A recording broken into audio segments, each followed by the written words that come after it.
Parents deny probable cause of son's obsessive behavior.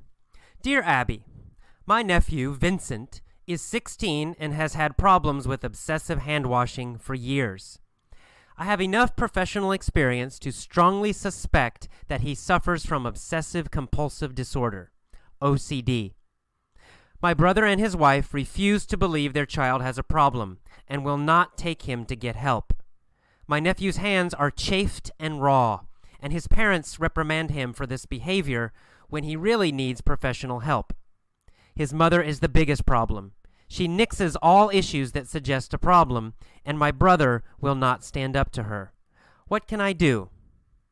Signed, Worried Aunt in Florida. Welcome to the vocabulary lesson for obsessive behavior. Let's get started. In the headline, we see the title, Parents Deny Probable Cause of Son's Obsessive Behavior. To deny is to say something is wrong or you don't believe it. So if you deny the cause, it means you won't listen to the cause or you say the cause is wrong. That's not the cause, that's not the cause. You're denying it. You're saying, no, it's not true. No, it's not true. That's to deny, to deny. Okay, and then probable means probable cause. You probably know probably, right? That's an adverb, probably. But probable is the adjective. So probable cause means the likely cause. It means it's not 100%, but maybe, 90% we're sure, 90% that this is the cause. Okay, and then what are we talking about? The cause of what? We're talking about the cause of their son's obsessive behavior. So behavior is how you act. Obsessive. Obsessive is to do something too much. You focus on only one thing. Now, it can be a verb, to obsess. To obsess, it means you focus on one thing and you think about it all the time. For example, if I obsess about studying English, it means every day I think about English, English, English. I wake up in the morning, I'm thinking about English. Must study English, must study English. At lunchtime, I'm thinking about English. Must study English. Must study English. You only think about this. That's the verb to obsess. If you use it as an adjective, we say obsessive. So obsessive behavior means doing something all the time. For example, somebody washes their hands a lot. Like every 5 minutes, they wash their hands. And then they touch something on a desk. They wash their hands again. Then they touch a person. They wash their hands again. They're washing their hands all the time. This is obsessive behavior. It's doing one thing too much or all the time. Okay, and then in the first paragraph of the letter, we say that a woman says that her nephew has problems with obsessive hand washing. That's what I just described. Obsessive hand washing means you wash your hands all the time, much too much. You're always doing it again and again and again and again. Obsessive hand washing. Nephew, what's a nephew? A nephew is your sister's son or your brother's son. That's a nephew. Okay, so this nephew, he has obsessive hand washing. He washes his hands much too much. And then in the, she says, I think he needs professional help. He needs somebody to help him. I suspect means I think in this case. She strongly suspects that he suffers from obsessive compulsive disorder, OCD. To suspect means to think. It means you're not sure, but you think probably this is happening. And obsessive compulsive disorder, OCD, it's a kind of a mental illness, mental sickness where you constantly always do something again and again and again. Hand washing is a common example. But you're always thinking about one thing and doing one thing. Maybe this kid thinks about cleanliness, always wants to be clean, and he always washes his hands.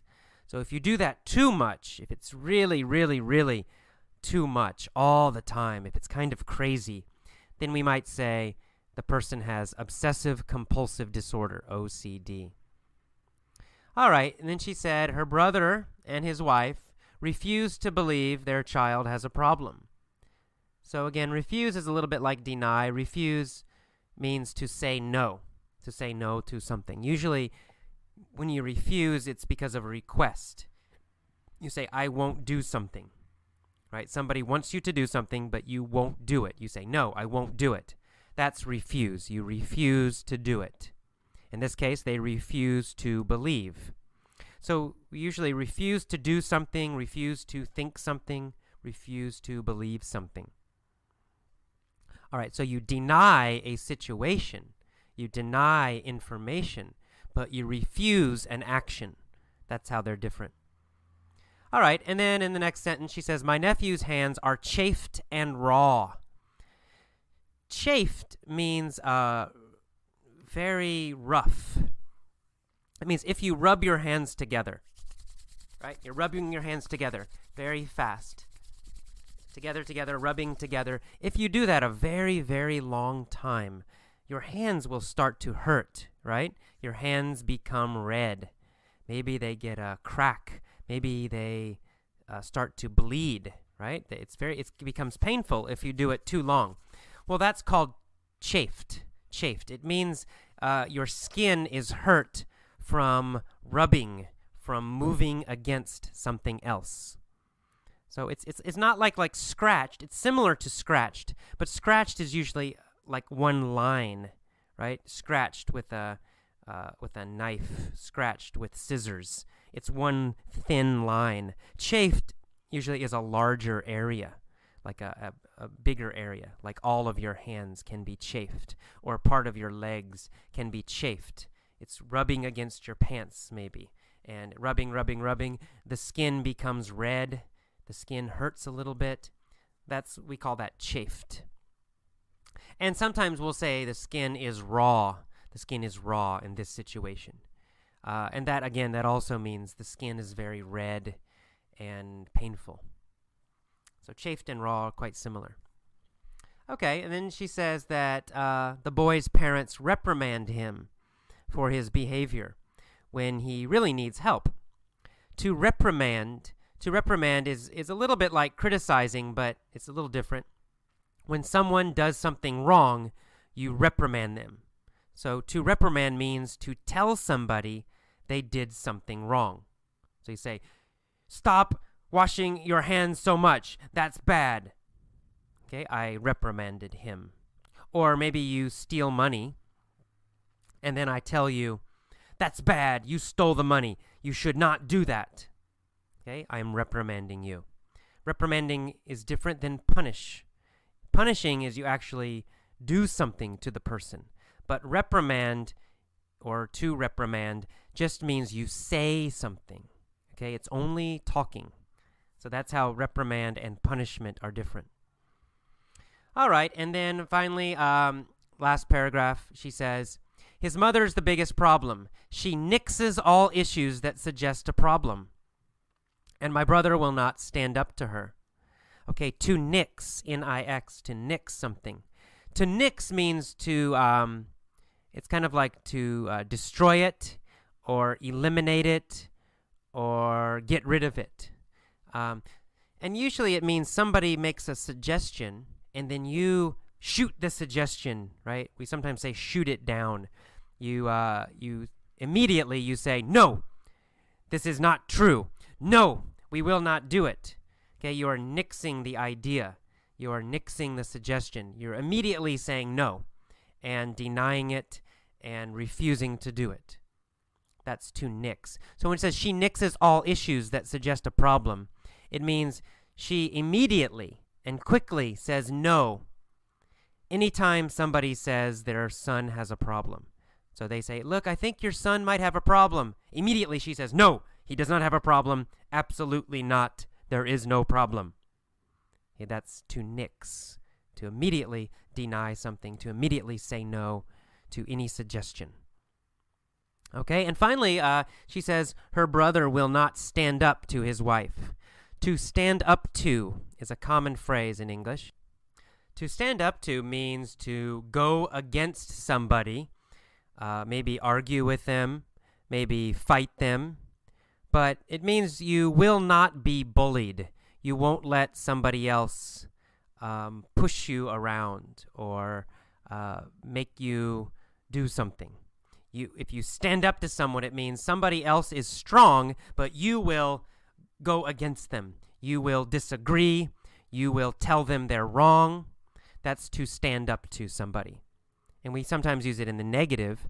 If you say, he won't stand up to his wife, it means he always says yes to his wife. If his wife says, wash the dishes now, he will say, yes, yes, okay. And if she says, take out the garbage, he says, yes, yes, okay. And if she says, you're stupid, you're ugly, he will say, oh, I'm sorry, right? He won't stand up to her. He won't go against her. He won't argue with her. He won't fight with her. If he does fight with her, if she says, you're ugly and stupid, and then he says, don't call me ugly and stupid. Don't ever say that again, damn it. Okay, now he is standing up to her, right? And you can picture it in your head. To stand up to someone means you stand tall against them. If they're yelling at you, if you sit down and you put your head down, right, it means you're very weak. But if you stand tall, face to face, then you're also strong. So to stand up to someone, it means be strong against somebody else. All right, that is all the vocabulary for this lesson. Move on to the mini story. Thanks. Okay, welcome to the mini story for the obsessive behavior lesson. Let's get started. Kathy always obsesses about English. She constantly worries about taking the TOEFL test. When she worries, she always rubs her hands together. They are always chafed. Her friend, Gabriel, is the opposite. He always opts to remain relaxed. He always reprimands Kathy. Kathy, stop obsessing about English, damn it!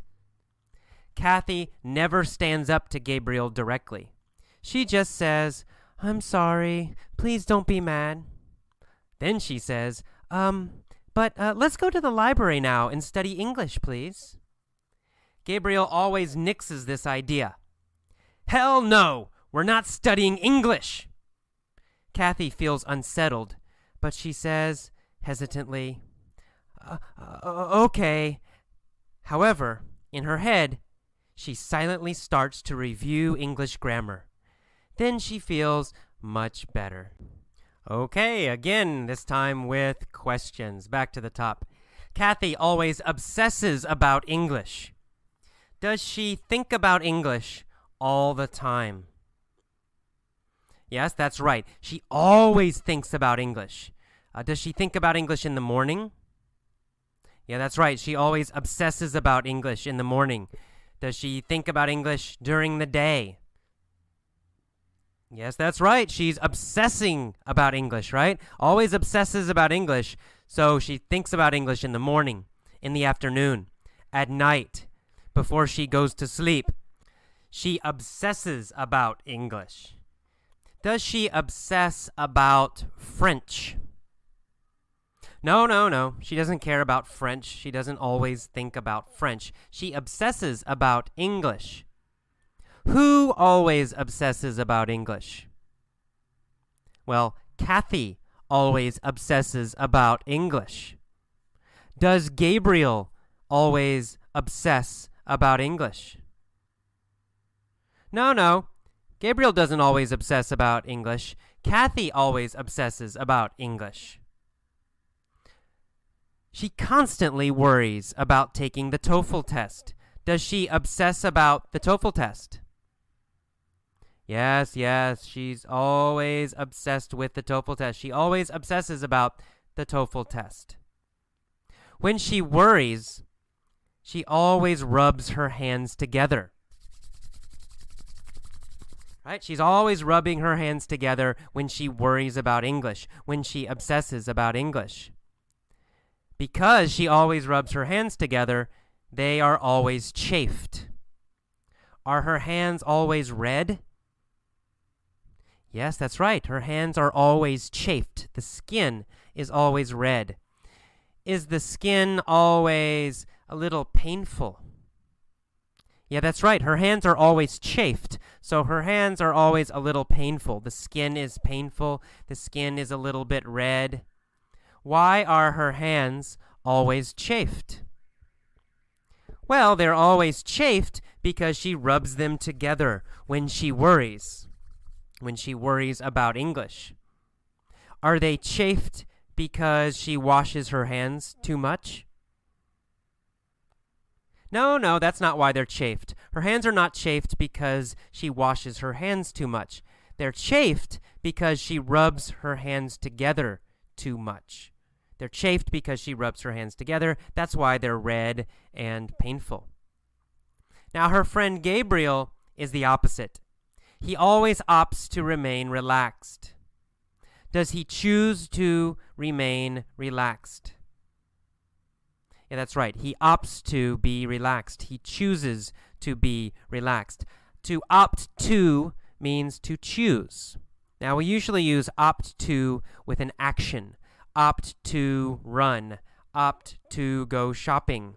Opt to stay relaxed. It goes with a verb. If you're choosing two things, if you have a red phone and a blue phone, you don't say, I opt the red phone. You might say, I opt for the red phone. If you say that, then it's okay. But usually we use it with verbs. You opt to do something. I opt to buy the red phone. We would say that. That would be okay. So he opts to stay relaxed. Does Kathy opt to stay relaxed? Does she choose to be relaxed? No, Kathy does not opt to stay relaxed. She always opts to be worried. She always obsesses about English. But Gabriel opts to remain relaxed. He chooses to remain relaxed. And he always reprimands Kathy. Does he criticize Kathy's obsession? Obsession's a noun. Does he criticize Kathy's obsession, Kathy's worrying? Yeah, that's right. He reprimands Kathy. Does he tell her she's wrong, that she's doing something bad? Yeah, that's right. He reprimands Kathy. He tells her, stop obsessing about English. Damn it. Right? He reprimands her. He criticizes her and tells her she's doing something wrong. Does Gabriel reprimand his mother? No, Gabriel does not reprimand his mother. Who does Gabriel reprimand? Gabriel reprimands Kathy. Why does he reprimand Kathy? Well, he reprimands Kathy because she worries about English too much. She obsesses about English. Does he reprimand Kathy all the time? Well, no, he doesn't reprimand Kathy all the time. When does he reprimand Kathy? Well, he reprimands Kathy when she talks about English, when she wants to study English, and when she rubs her hands together. Then he reprimands her. How does he reprimand her? What does he say? Well, he reprimands her by saying, Kathy, stop obsessing about English, damn it. But Kathy never stands up to Gabriel. Does Kathy argue with Gabriel? No, she does not stand up to Gabriel. Does she disagree with Gabriel directly? No, she never says something to him. She never disagrees. She never argues. She does not stand up to Gabriel. Does Kathy stand up to other people? Well, we don't know. Maybe she stands up to other people. Maybe she will argue with her mom or her other friends. But she won't stand up to Gabriel. When Gabriel reprimands her, does she stand up to him? No, she doesn't. She does not stand up to Gabriel. He says, stop obsessing about English. Well, she doesn't argue with him. What does she say? Since she doesn't stand up to him, she just says, I'm sorry. Please don't be mad. But then later she says, let's go to the library now and study English, please. Gabriel gets angry. He always nixes this idea. Does Gabriel agree with the idea? No, he nixes the idea, right? He shoots the idea down. He destroys the idea. He immediately says no. He says, no, we are not studying English. He nixes the idea. Does he nix all of Kathy's ideas? No, he doesn't nix all of Kathy's ideas. He only nixes her idea to study English. When she wants to study English, he always nixes the idea. He always says no immediately. No, we're not studying English. Does Gabriel nix Bob's idea? No. He doesn't nix Bob's idea. He nixes Kathy's idea, right? Gabriel nixes Kathy's idea, not Bob's idea. And when he nixes her idea, what does he say? Well, Gabriel always nixes the idea and says, hell no, we're not studying English. How does Kathy feel when this happens? Well, Kathy feels unsettled, right? She feels a little strange, a little uncomfortable. Does she feel very, very, very upset? No, she doesn't. She feels just unsettled, a little upset. And then when she feels unsettled, she says hesitantly, okay, it's okay. However, in her head, silently in her head, she is thinking about grammar, and she is reviewing English grammar. Then she feels much better. When she says okay, does she say it strongly and quickly? No, she does not. She says it hesitantly. She stops and she starts. She's not sure. She says, oh, okay. She says it hesitantly, right? When Kathy says okay, she does not say it directly. She says it very, very hesitantly. What does she say hesitantly? Well, she says, okay, hesitantly. All right. So let's go back to the top again. And this time I'm going to pause after key phrases. Please copy my pronunciation. Remember, this is not just repeating words. Repeating words does not help. You need to copy my pronunciation. When I go up, you should go up. When I go down, you should go down. Copy my intonation very carefully. Okay, let's go to the top. Here we go. Kathy always obsesses about English. Good. Kathy always obsesses about English. She constantly worries about taking the TOEFL test. When she worries, she always rubs her hands together. They are always chafed. Good. They are always chafed. Her friend Gabriel is the opposite. He always opts to remain relaxed. He always opts to remain relaxed. Good. He always reprimands Kathy. He always reprimands Kathy. He says, "Stop obsessing about English, damn it." He says, "Stop obsessing about English, damn it." Good. Kathy never stands up to Gabriel. Kathy never stands up to Gabriel. She just says, "I'm sorry, don't be mad." Then she says, "But, let's go to the library now and study English, please." Gabriel always nixes this idea. Gabriel always nixes this idea. He says, "Hell no, we're not studying English." Kathy feels unsettled. Kathy feels unsettled. But she says, hesitantly, okay.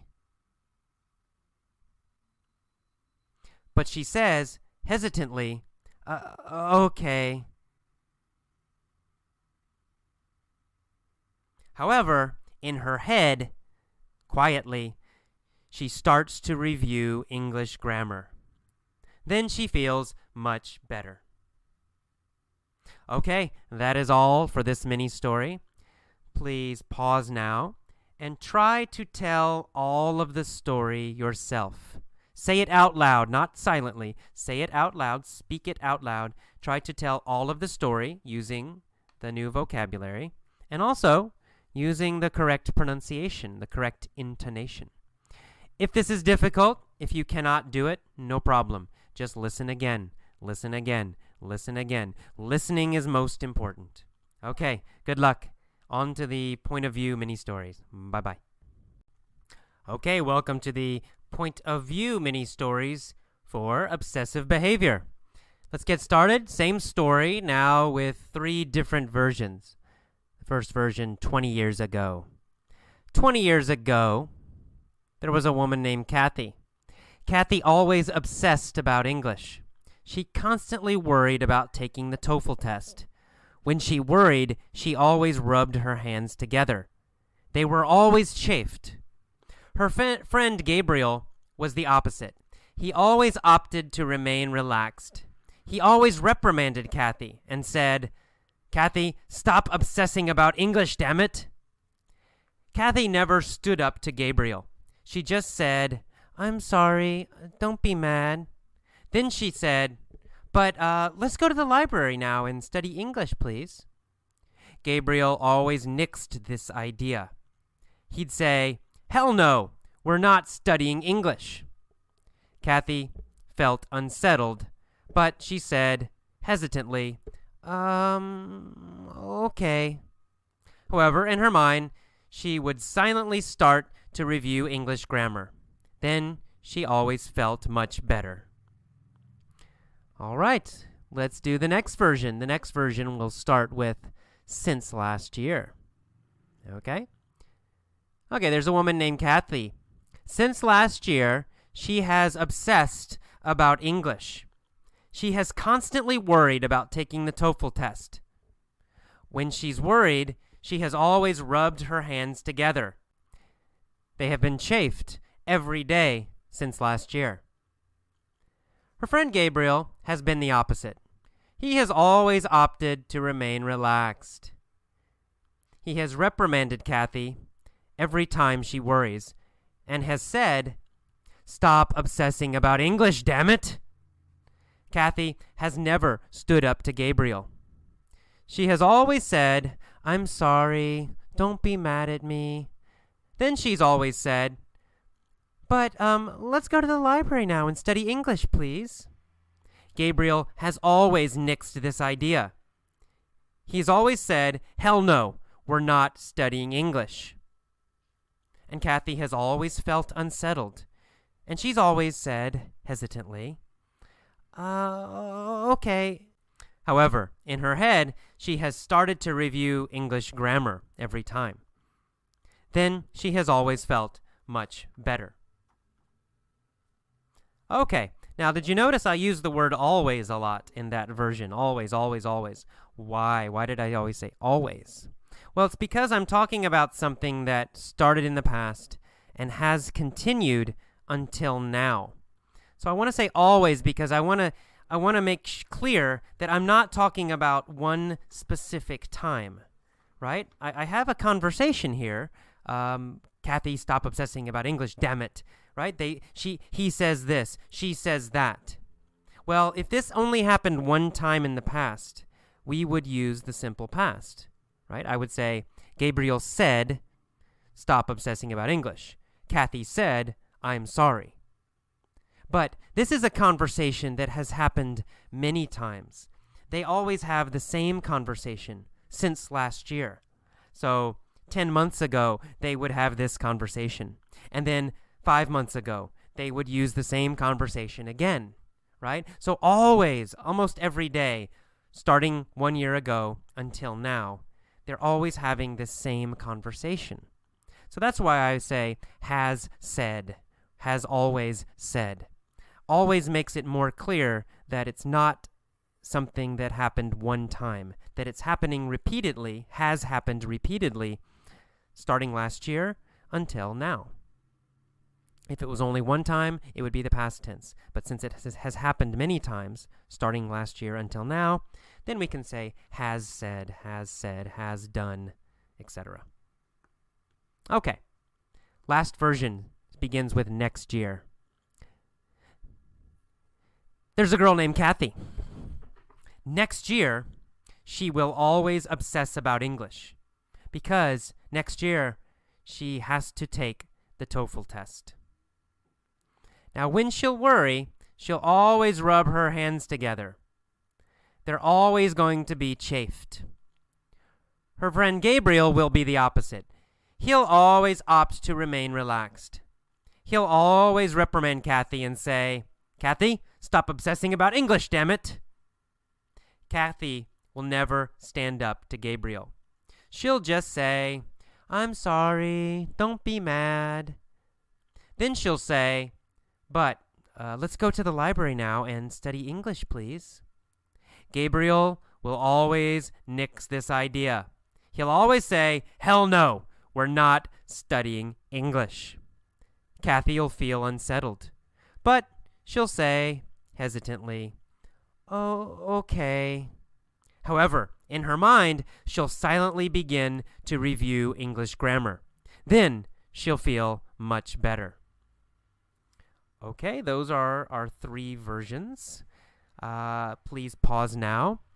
Try to tell each version. So 20 years ago, since last year, and next year, 3 versions.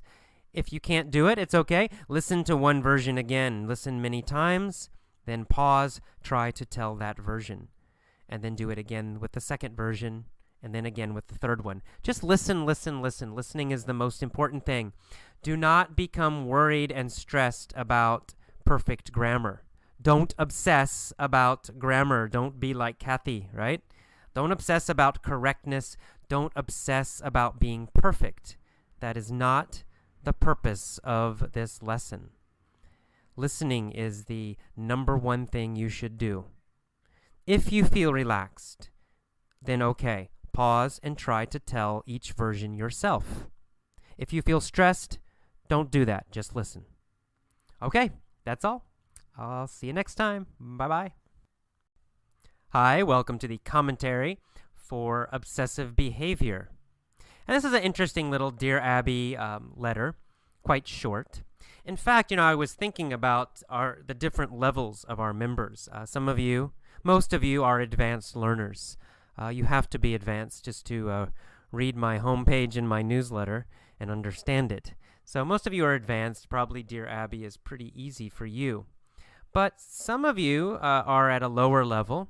I would say probably an intermediate level. And for you, I think the Dear Abby lessons are much better. The article lessons, the main articles, can be very difficult for some people, especially for intermediate level learners. And some of you have complained to me, in fact, that, AJ, these articles are much too difficult for me. If that's the case, if that's true, I recommend focusing on the Dear Abby lessons and the pronunciation lessons instead. They're easier and they're shorter. So even if it is a little bit difficult, there's still not so much new language to learn like the articles can possibly be. So for the intermediate level members, I recommend focus on Dear Abby. It's a great level for you. And for the advanced learners, I recommend also using Dear Abby, but in a different way. You'll still learn some new phrases, especially casual English phrases. But you can also use it to really go deeply with some things that you may already know. Focus on the mini stories and the point of view mini stories, and really get this to go deeply by listening again and again and again, many, many times. You all know the past tense, for example.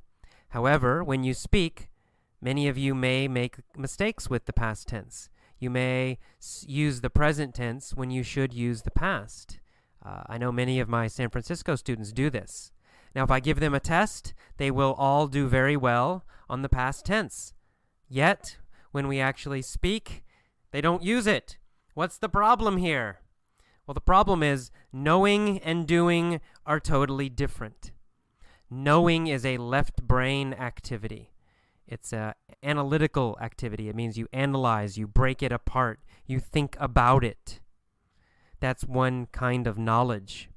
But using a language, being able to speak English fluently, is a different kind of knowledge. It's more like playing a sport.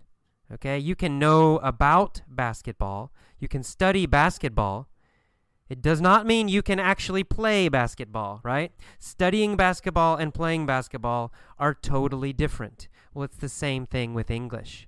Studying about English, learning the rules, conjugating verbs, taking tests, that is totally different than using English, speaking English fluently, understanding quickly, speaking quickly and correctly. Totally different than studying the grammar and taking the tests. This is why I think that obsessive test taking and obsessing about English in general is very, very bad. I have a lot of students in San Francisco, for example, who obsess about the TOEFL test. That's why my little mini story, it's kind of a joke about those students.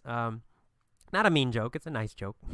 But it's true. There are a lot of students like this. In Japan, oh my God, so many students like this. They're focused on the TOEIC or the TOEFL or the university exam or a grad school exam, but it's always a test. A lot of the people don't seem to care about actually learning English and using it. Or about countries that speak English, America or Australia or England. They're not interested in the cultures or the people or communication. It's just this damn test. And they think that if they focus on the test and they do well on the test, that means, now I can use English. Now I can speak English.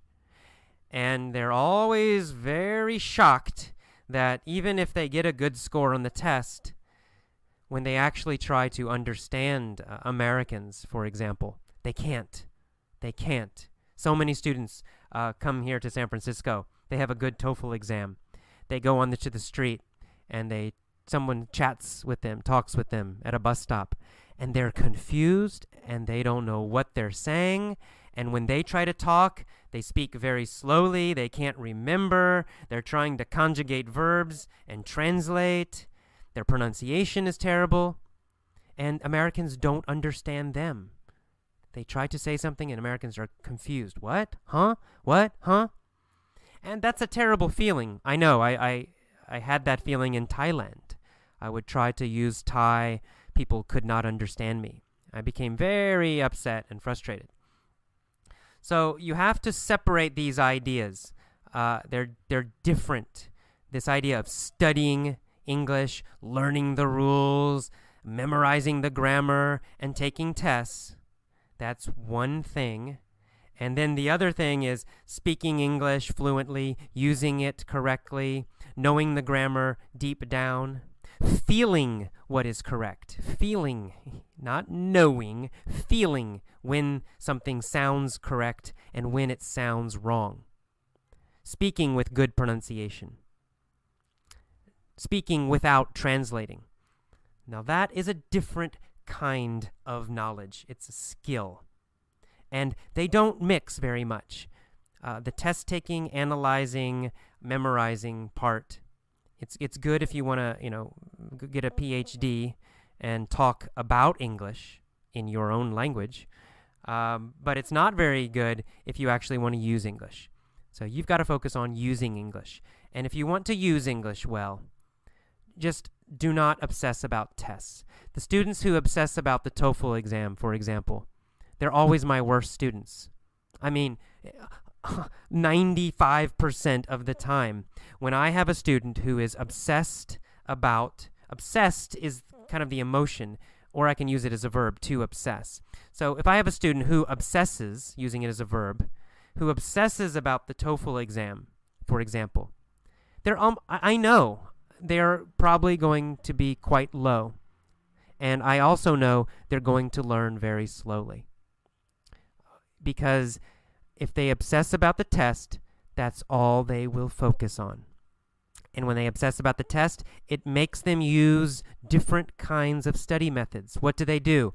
Well, they study grammar, so much grammar, grammar books, grammar books, grammar books. What else do? They go buy those TOEFL test books, and they take practice TOEFL tests again and again and again. And that's all they do. And that's not natural English, and it's a terrible way to learn a language in general, any language. So, in fact, their TOEFL scores do not improve a lot. Their general speaking ability does not improve at all, usually. And then what else happens? I have another person in my class who just really interested in American culture. They really like being here, and they really want to meet people, and they're excited, and wow, English is interesting, and oh, I love English movies, and oh, American books and are really kind of cool, and oh, they like certain movies and music and culture and blah, blah, blah. Those people learn very quickly. They learn fast. Why? Well, number one, they're listening a lot. They're listening to American movies all the time. They're making American friends, so they're listening to Americans speak English constantly. These people usually study on their own in a different way. They listen to podcasts. They listen to these kinds of lessons on Effortless English. They listen to TV shows. That's how they study. The funny thing is that these people also improve on their TOEFL exams, and they improve faster than the people who are obsessed with the TOEFL. And that makes the TOEFL people so frustrated and angry sometimes, right? Here they are, they're studying the TOEFL exam, they're focused on the TOEFL, they're obsessed with the TOEFL. And somebody else is having fun, and the person who has fun improves faster, and they get a better TOEFL score. And they get so upset, some of these students. And they come to me, AJ, oh, my TOEFL, I took it again, and it didn't improve very much. Why am I not getting better? And Seiko over here, she's having fun and making friends and just listening to movies and podcasts, and she did better than me. I don't understand. And then I tell them, well, I try to explain the Effortless English method. I try to explain research. But unfortunately, these students, they obsess so much. They're so obsessed with the exam. They can't hear me. They will. It's frustrating for me. I try to tell them, please study in a different way. Learn in a different way. You will have more fun. Your speaking will improve. And you will even do better on the TOEFL exam than you are now. But they don't listen. The students who are really obsessed about exams, they will not listen. It's like a mental disease. I don't know. It's kind of like some kind of craziness. They're so obsessed. It's all they can think about. So I tell them, try the other method. Try Seiko's method. It's working for her. But they won't listen. They'll say, yeah, okay. And the next day I see them. They have their TOEFL exam book, and they're studying the grammar again. And then 2 months later, they take the TOEFL exam, and oh no, I didn't improve very much. Oh, they come back to me. AJ, what should I do? It's the same conversation every time. I have this one student who's Korean who has been doing this for over 1 year. Over 1 year, obsessed with the TOEFL exam, takes the test, does not improve enough, comes back to me, complains, AJ, my TOEFL's not good enough. What should I do? Every time I tell her, well, you should listen to podcasts. You should read interesting books that you like for fun. All the Effortless English methods that you know. I tell her, please do this. It will help you. Trust me. And every time she says, and then she ignores me. And she uses the same method again. I see her using her TOEFL book, studying grammar. And then 2 months later, she takes the TOEFL test again. And then, oh God, AJ, my TOEFL test, it didn't go up enough. I didn't improve very much. What should I do? What's wrong? Again and again. This has been happening for 1 year, and she still will not change her methods. And this is really a form of insanity, of craziness. When you keep doing the same thing, and you keep getting a bad result, and you keep using the same method, and you think maybe this time my result will be different. But again, you get the same result. It's a kind of craziness. And I don't know why, but these exams, these tests can sometimes make people crazy like this. So my advice to you, if you need the TOEFL exam, it's okay. Some of you need it. Some of you want to study grad school in America, for example. That's fine. Nothing wrong with that. But don't obsess about the test. It will hurt you. You will learn more slowly if you do that. Use the effortless English methods. I guarantee you will learn faster than people who are taking TOEFL classes and studying TOEFL books. Your TOEFL scores will improve better and more and faster than the people who are studying the TOEFL test. I promise you. This is not just my opinion. There's a lot of research about this. The people who focus on the test actually do worse on the test. The people who use effortless methods also do better on tests like the TOEFL exam or the TOEIC. So, you have more fun. You learn faster. You do better on the tests. Your pronunciation is better. You become more fluent. Everything is better if you use an effortless system. So don't obsess about these tests, please. Put your TOEFL books to the side. Put away your grammar books. Use an effortless method, and you will do much better. All right. There's another pep talk for today, I guess. That's the end of the commentary for obsessive behavior. I'll see you on the next lesson.